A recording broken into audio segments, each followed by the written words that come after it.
너희에게 평강이 있을지어다. 제가 연수원을 방문했을 때 그곳에 원장 선생님께서 이렇게 인사하시는 모습을 봤습니다. 너무나 인상적이었고 그 평안이 여러분과 함께하기를 간절히 바라겠습니다. 아멘. 오늘도 봉사해 주신 모든 분들께 감사드립니다. 지난번에 그 도쿄 올림픽이 진행이 됐습니다. 그곳에서 한 인상적인 한 선수를 발견을 했습니다. 이름은 우상혁이라고 합니다. 여러분도 기억을 하실 거라고 생각을 합니다. 높이뛰기 경기에서 시종 웃음을 잃지 않고 경기를 즐겼습니다. 결국 그의 순위는 4위였습니다. 금메달도 못 땄고 은메달도 못 땄고 동메달도 못 땄습니다. 4위인데 싱글벙글 하는 것입니다. 아주 즐거운 모습으로 있었습니다. 기자가 질문을 합니다. 4위잖아요. 그랬더니 이 선수가 하는 말이 있었습니다. 그가 신기록을 세웠다는 것입니다. 신기록을 세웠는데 4cm를 더 넘었어요. 그런데 그의 설명에 의하면 1년 반을 꾸준히 노력해도 4cm의 벽을 넘기가 어렵다는 것입니다.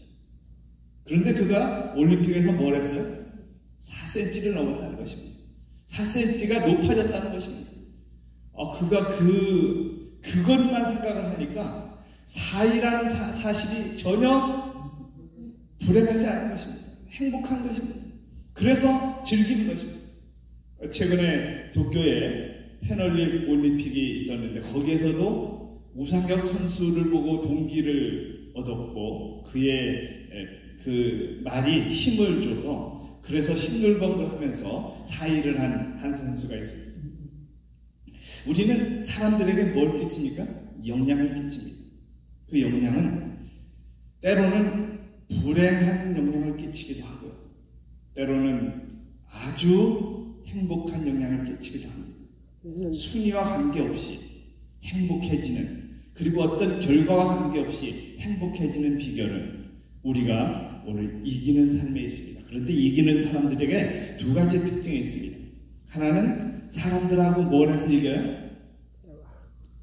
싸워서 이기는데 사람들은 뭘 해야지 이길 수 있습니까? 약점을 찾아야지 이길 수 있습니다.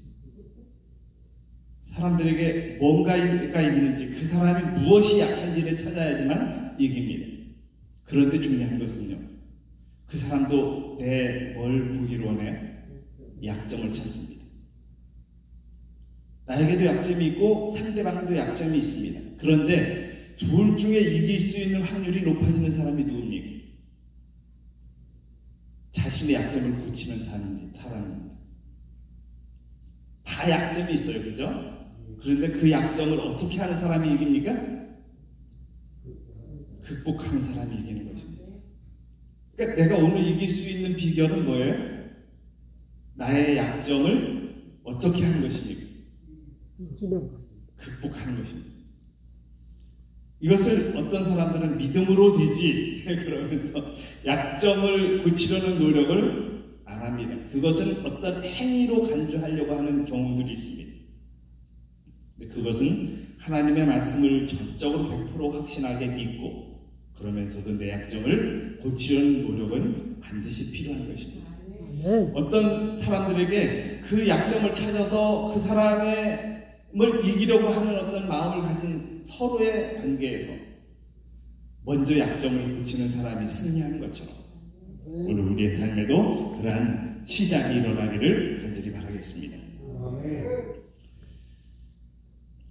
오늘은 어제에 이어서 이기는 삶 그런 제목으로 함께 말씀을 나누겠습니다. 계시록 3장 21절 말씀입니다. 이기는 그에게는 내가 내 보좌에 함께 앉게 하여 주기를 내가 이기고 아버지 보좌에 함께 앉은 것과 같이 하리라. 계시록 21장 7절입니다. 이기는 자는 이것들을 상속으로 받으리라. 나는 그의 하나님이 되고 그는 내 아들이 되리라. 여러분, 상속이 무엇입니까? 내가 노력하지 않고 물론 노력한 부분도 상당 부분 있을 수도 있겠죠. 그러나 내가 노력하지 않고 어떻게 얻는 것입니까? 아들이라는 이유 때문에, 그죠? 딸이라는 이유 때문에 상속으로 주어지는 것이, 뭔가가 나에게 주어지는 것이 상속입니다. 어떤 분들은 빚을 상속으로 받는 경우도 있습니다. 그러나 대부분은 재산을 상속으로 받습니다. 근데 그 상속으로 받는 게 뭐기 때문에 받는다고요? 자녀이기 때문에 받는 것입니다. 여기 21장 7절에 이기는 자는 이것들을 상속으로 받으리라 그러면서 뒤에 뭐라고 말씀하셔요? 나는 그의 뭐가 되고요? 하나님이 되고 그는 내 아들이 되리라. 즉 다시 말하면 제명이는 내 아들이다, 이렇게 인정해 주시는 것입니다. 그러니까 오늘 우리가 상속으로 받는 것은 뭐 때문에 받는 거예요? 아들, 자녀이기 때문에 받는 것입니다. 근데 그렇게 하려면 내가 뭐가 돼야 돼요? 자녀답게 살아야 합니다. 우리가 때때로 우리의 삶에서 자녀답게 살지 못하는 경우들이 많습니다. 한 번은 법정에서 한 판사가 재판을 하고 있었습니다. 그런데 한 젊은 사람이 법정에 서 있습니다. 젊은 사람에게 이 판사가 이렇게 이야기했습니다. 아버지 사랑합니다를 40번 하세요. 근데 이 사람은 아버지를 사랑하지 않아요. 그런데 판사가 뭐라고 이야기합니까? 40번을 아버지 사랑한다고 이야기하는 것입니다. 법정이에요. 그러니까 뭘 해야 합니까? 그 말을 해야 합니다. 그래서 영혼 없이 아버지 사랑합니다를 헤아려 가면서 하고 있었어요. 그런데 횟수가 반복될수록 감정이 격해지는 것입니다. 그래서 나중에는 울먹이면서 아버지 사랑합니다를 했어요. 근데 이 아버지도 자녀가 하도 뭐한 아들이에요. 속썩이는 아들이에요. 그러니까 너는 내 아들이 아니야 라고 해버린 상태였습니다. 근데 이 아들이 법정에서 뭐를 이야기하고 있어요?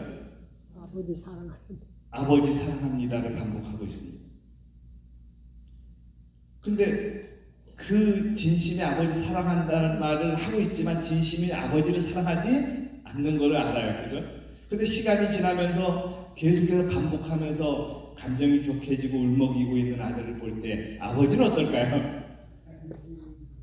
너 내 아들 아니야? 그러면서 계속해서 그렇게 하고 있을까요? 결국에 두 사람이 포옹을 하는 장면이 연출이 됩니다.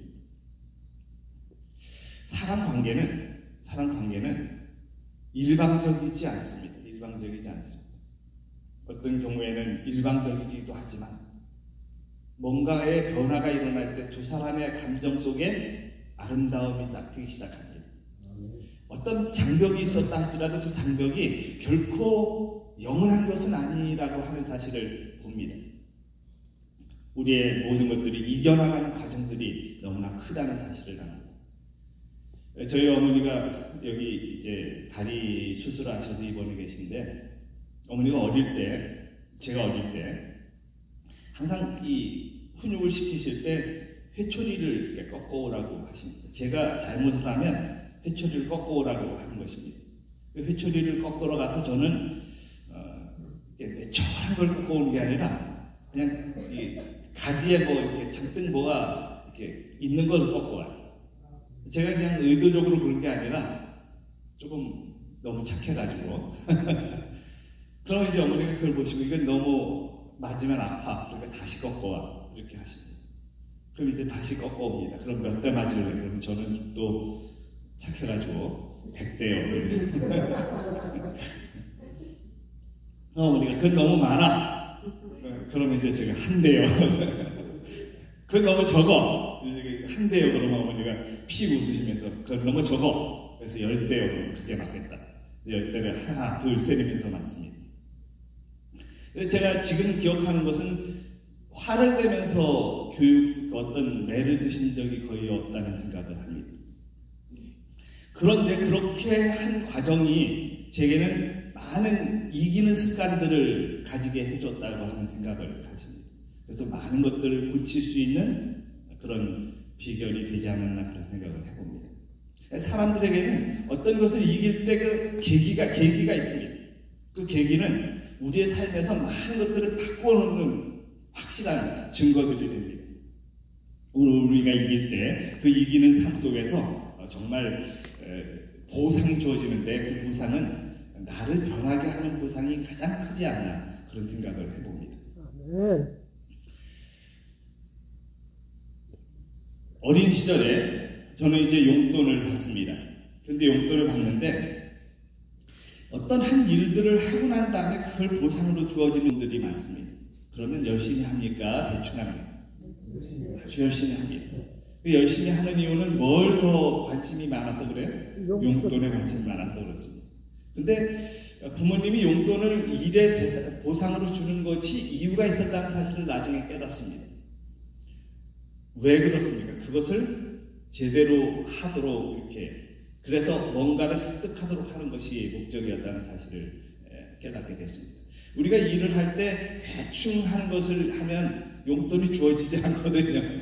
그래서 하는데 일을 할 때 저희는 이제 누나 둘이 있고 제가 막내입니다. 그럼 이제 셋이 같이 하거나 아니면 큰 누나는 뭐 이렇게 들어가서 요리를 하거나 이렇게 해서 둘이 하거나 그러면 둘이 이제 경쟁을 막 하는 거예요. 누가 빨리 하나 즐겁게 일을 하는 그런 시간들을 가졌습니다. 근데요, 중요한 것은 그렇게 일을 어린 시절에 즐겁게 했는데 지금도 그 일이 즐겁다는 것입니다. 행복하다는 것입니다. 그 일로 인해서 참 즐거운 시간들을 보내는 때가 많이 있습니다. 우리는 우리의 삶에서 이 보상으로 주어질 때 그것이 행복감을 더해준다고 하는 것들을 알게 됩니다. 이기는 자에게는 보상이 있습니다. 분명히 보상이 있습니다. 나중에 맨 마지막에 다루지만 영원한 하늘이 보상으로 주어진다고 하는 것은 결코 가벼운 일이 아니고 정말 엄청난 일입니다. 그건 상상하지 못하는 행복감을 줄 것입니다. 그 일이 우리에게 경험되어지기를 간절히 바랍니다.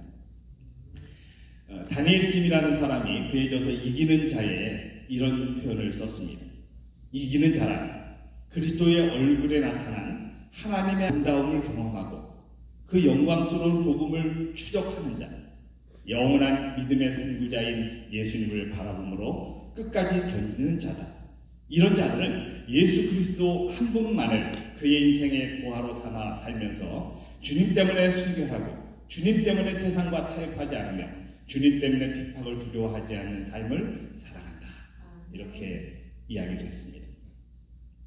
굳이 이분의 이야기를 빌리지 않더라도 우리는 이런 수많은 정보들을 그런 말씀들을 대하게 됩니다.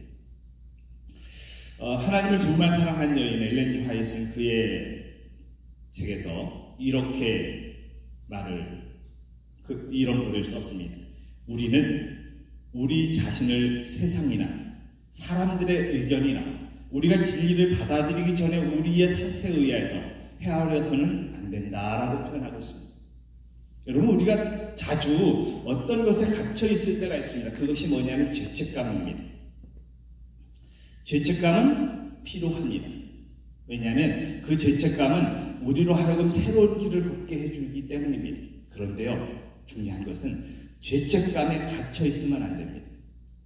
죄책감으로 인해서 내가 죄를 깨닫고 하나님께로 돌아가는 과정이 되어야지 그 죄책감으로 계속해서 억눌려서 살아가면 그것은 오히려 죄의 길을 계속해서 걸어가는 한 시작이 됩니다. 그러니까 우리가 오늘 죄책감이 필요합니다. 그죠?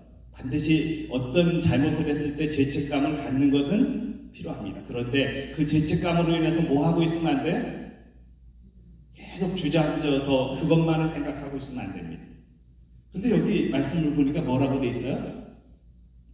우리가 진리를 받아들이기 전에 우리의 상태에 대해서 거기에서 자꾸 계속해서 그것만 생각하고 있으면 안 된다는 것입니다. 그러니까 오늘 우리가 이기지 못하는 이유 가운데 하나는 뭐에 갇혀 있어요? 과거에 갇혀 있습니다. 또 다른 말씀 하나 볼까요?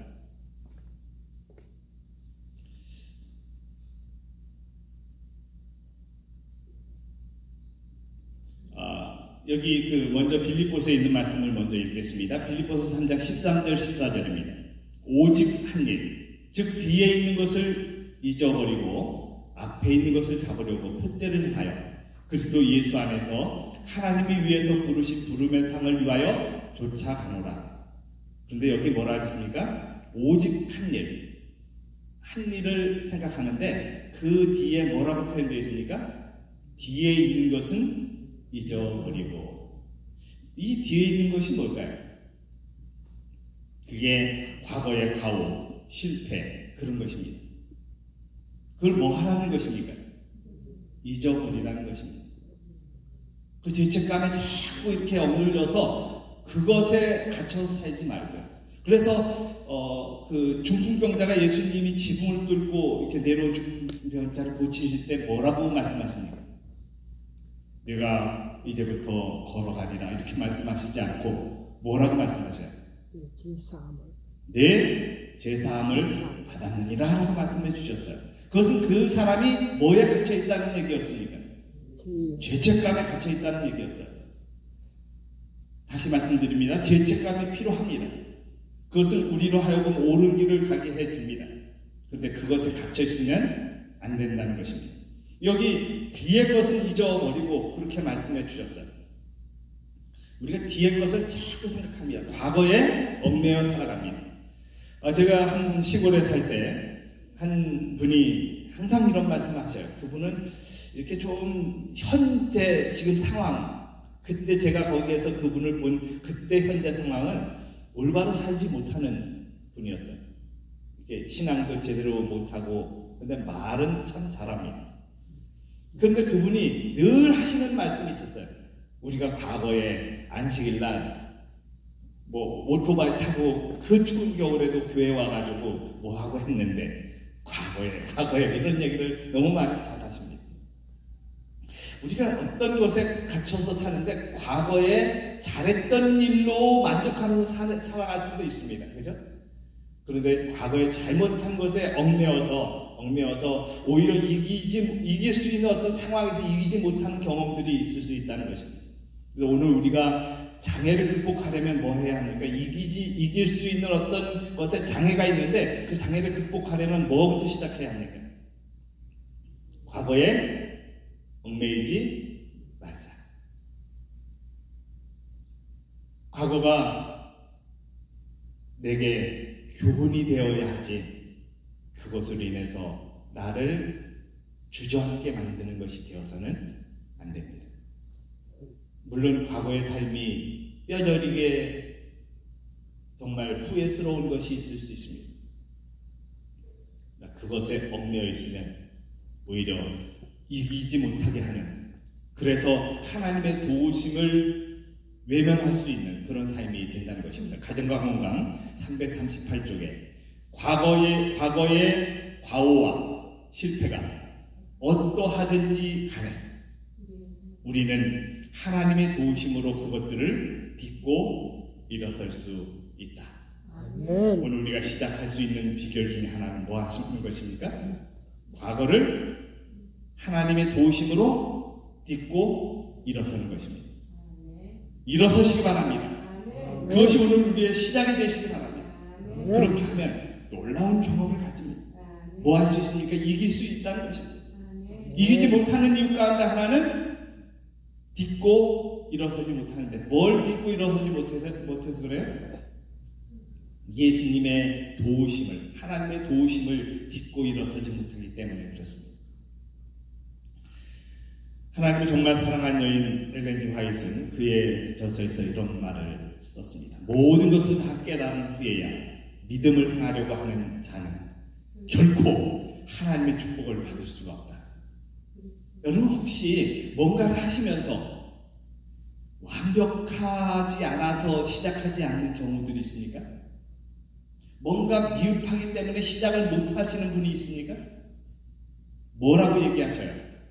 모든 것을 다 깨달은 후에 개혁하려고 하지 말라는 것입니다. 예를 들면 우리 교회에서 이 에덴에서 하나님의 분명한 진리들을 이렇게 제시를 받습니다. 그런데 뭐 하려고 자꾸 해요? 아직 부족하다. 좀 더 깨달은 후에. 그래서 자꾸 미루는 것입니다. 최태금님도 그래서 자꾸 미루신 건 아니죠. 최태경님은 제가 저분이 어떤 산책을 하면서 지나가시는데 제가 은쑥이라고 하는 은쑥을 신고 있었어요. 저분은 저만 보시면 항상 뭐라고 그러시냐면 은쑥이를 사랑하시는 장로님 이러고 지나가시는 그래서 제가 은숙이라고 바꿔버렸어요. 은숙이를 사랑하는 장로님. 그런데 우리의 삶에서 뭔가를 다 깨달은 후에야 믿음을 행하려고 하는 시도들이 있을 수 있습니다.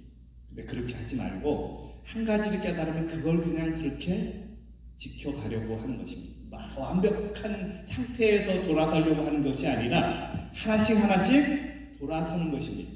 그게 오늘 우리의 삶의 시작이 되어야 합니다. 그 다음 말씀 봅니다. 그리스도에 대하여는 아는 것만으로는 넉넉지 않고 반드시 그리스도를 믿어야 한다. 그리스도를 개인의 구주로 삼고 주의 공로를 우리의 것으로 받아들이는 믿음만이 우리에게 유익을 준다.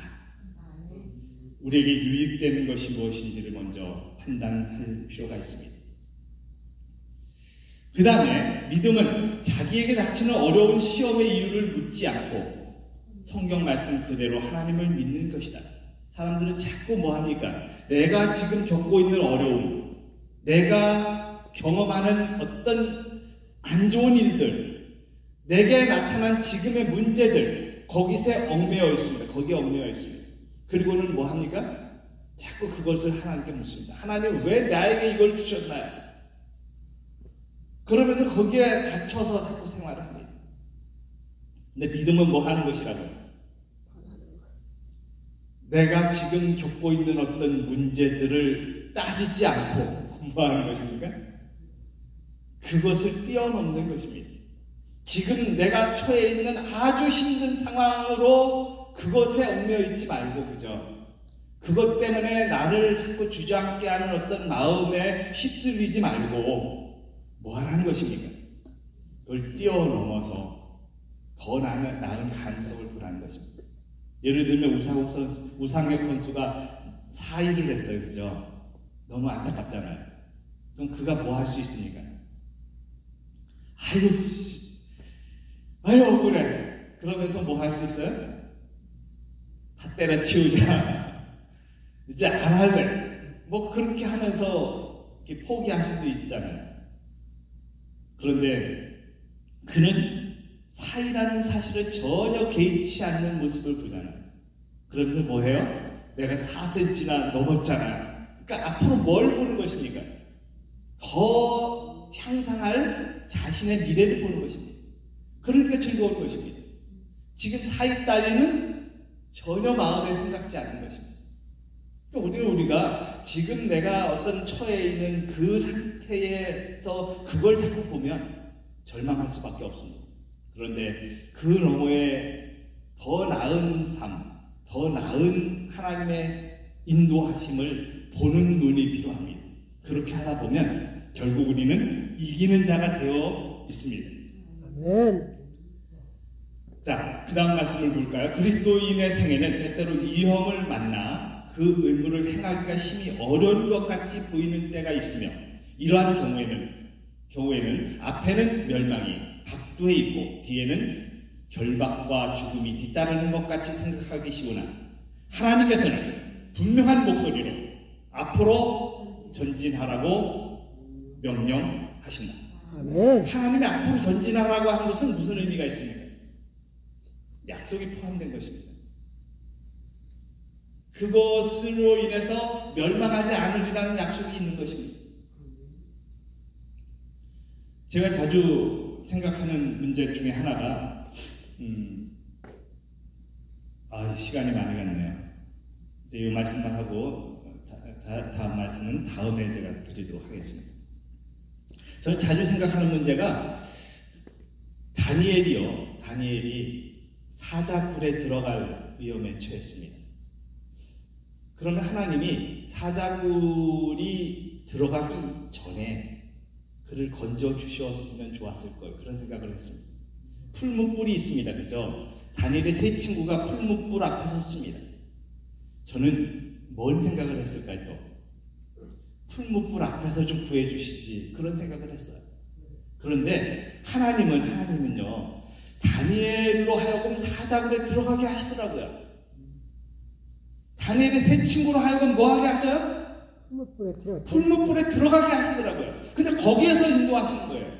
아멘. 여러분이 자꾸 내가 지금 처해 있는 상황에서 어떤 문제에서 나를 해결해 주시기를 기대하고 그것만을 바라보고 있으면 앞에 기다리고 계신 그분이 섭리하시고 계신 것을 보지 못할 수 있습니다. 그 너머에 인도하심이 있습니다. 사자의 입을 막으시고 불꽃이 사르지 못하게 하시는 하나님의 능력을 경험하는 것은 더 큰 은혜와 축복입니다. 아멘. 그것은 우리에게 주어진 하나님의 놀라우신 은혜라는 사실을 기억합니다. 오늘 이 아침 하나님께서 나에게 주시는 또 다른 메시지가 있습니다. 지금 처해 있는 앞을 보지 말라는 것입니다. 그 너머를 보라는 것입니다. 그렇게 할 때 우리는 놀라운 경험을 할 수 있습니다. 기도하시겠습니다. 살아계신 저희들의 아버지, 자꾸 우리 앞에 있는 장애물, 자꾸 우리 앞에 놓여있는 문제에 집착하지 않게 도와주시옵소서. 그 너머를 보고 그 너머에 말씀하신 앞으로 전진하라는 주의 명령의 뜻이 무엇인지를 우리가 이해하는 귀한 하루 되도록 인도해 주시기를 예수님 귀하신 이름으로 간절히 기도드립니다. 아멘.